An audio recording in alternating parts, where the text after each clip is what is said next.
There was a find I had about 12 years ago.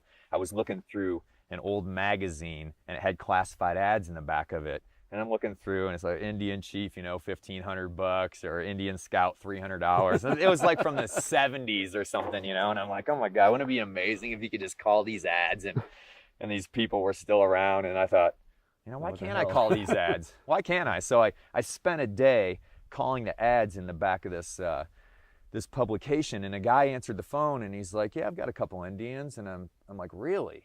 And I go, are they for sale? And he goes, yeah, I think I'd sell them.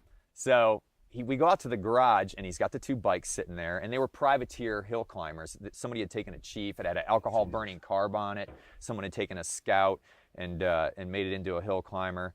And before I left, he goes, well, you want to see the rest of them? And I go, what are you talking about? So we go down the street to this other property. There were 12 bikes in there. They were all Indians, and they were buried with so many parts that all you could see were the seats and the handlebars. I've been doing this for 25 years. I mean, this is something that you hear happen to somebody else. This is like picking folklore. You know, like, oh, I remember when Jersey John found this, or One-Eyed Paul from New York found this, or whatever. You know, you're always hearing these stories, but it never happens to you. So imagine having something like that happen to you that you've been dreaming about your whole life.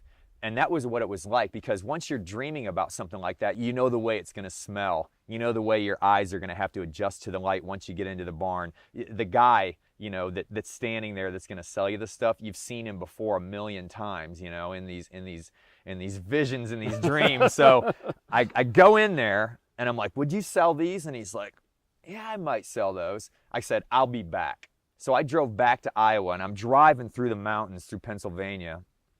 I'm looking in my rearview mirror and I'm seeing those three bikes, and all I could do is scream at the top of my lungs. I was rolling down the window. Ah! You know, I mean, it was just charged up. Oh, it was incredible. But the thing was, for me, you know, I'd get excited if I found a seat pan or a pair of handlebars or a primary cover or a front fender or maybe a fender light. Now all of a sudden, I found all of this Indian stuff. This was like the mega Indian honey hole, and it was mine, you know. So I went back, cut a deal with the guy, bought it all. The best thing about it was that it was Indian. Yeah.